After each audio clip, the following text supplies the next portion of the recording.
नमस्ते एवरीवन। चलिए डिस्कस करते हैं इस बार हुए राज्यसभा इलेक्शंस को। इस बार 56 सीट्स के लिए राज्यसभा इलेक्शंस होने थे, जिसमें से 41 सीट्स पर अनअपोज्ड इलेक्शंस हुए।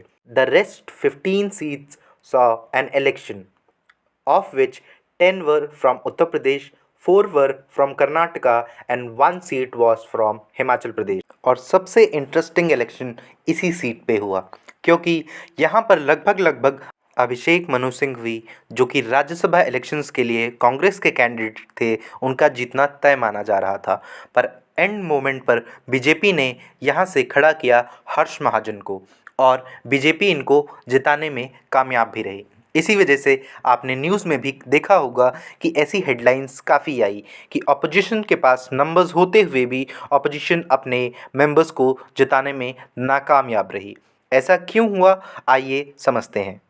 लेकिन उससे पहले जानते हैं कि आखिर उन 41 सीट्स पर क्या हुआ। Wherever the election is not necessary between the contesting candidates, the member which has been delegated wins unopposed। जैसे कि इस बार देखा गया कि जगत प्रकाश नड्डा, जो बीजेपी के गुजरात से कैंडिडेट थे, उनको अनअपोज्ड इलेक्ट किया गया। पिछली बार ये हिमाचल प्रदेश से ही बीजेपी के लिए एक राज्यसभा एमपी थे। रिसेंटली मिलिंद देवड़ा, जिन्होंने कांग्रेस से शिवसेना ज्वाइन करी थी, उनको भी शिवसेना ने राज्यसभा का टिकट दिया। साथ ही साथ टीएमसी ने सागरिका घोष को राज्यसभा भेजा। पर सबसे इंटरेस्टिंग रिजल्ट हमें देखने को मिला हिमाचल प्रदेश से, जहां पर क्रॉस वोटिंग के चलते अभिषेक मनु सिंघवी, जो कांग्रेस के कैंडिडेट थे, वो हर्ष महाजन से हार जाते हैं। आपको बता दें कि हर्ष महाजन इससे पहले कांग्रेस के ही मेंबर थे और वीरभद्र सिंह, जो पूर्व में सीएम रह चुके हैं, उनके काफ़ी करीबी माने जाते थे।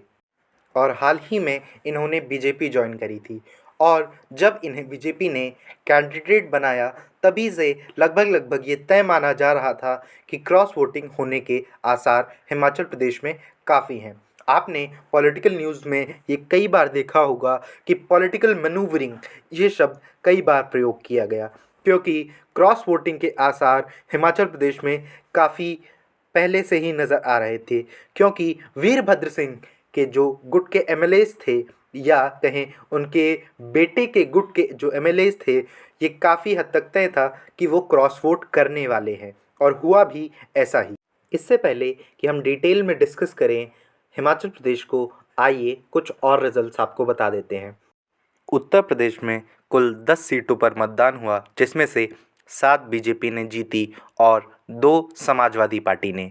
एक सीट पर संजय सेठ बीजेपी की तरफ से और आलोक रंजन सपा की तरफ से चुनाव लड़ रहे थे। यहाँ पर क्रॉस वोटिंग के चलते संजय सेठ को जीत मिली।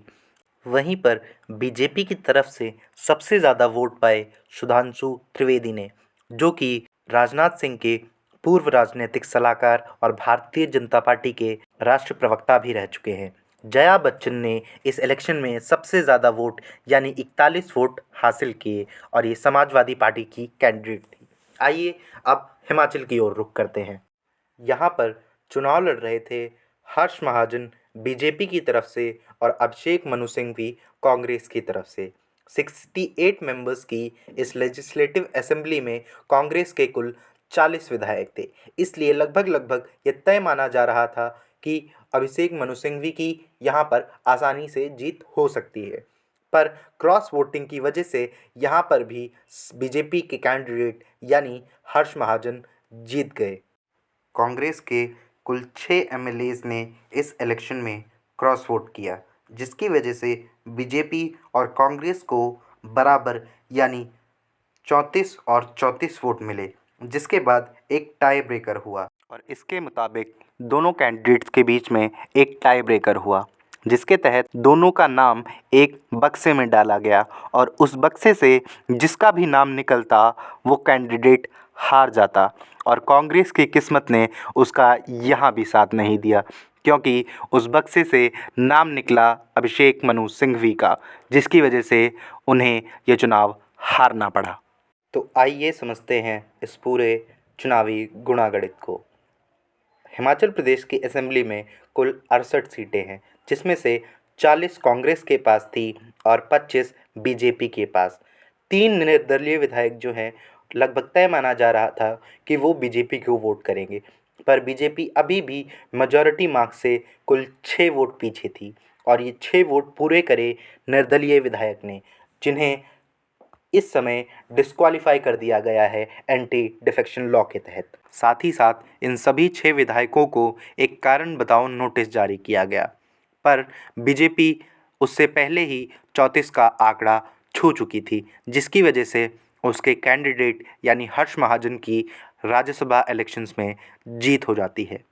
आज का वीडियो यहीं पे ख़त्म करते हैं। जय हिंद, जय भारत।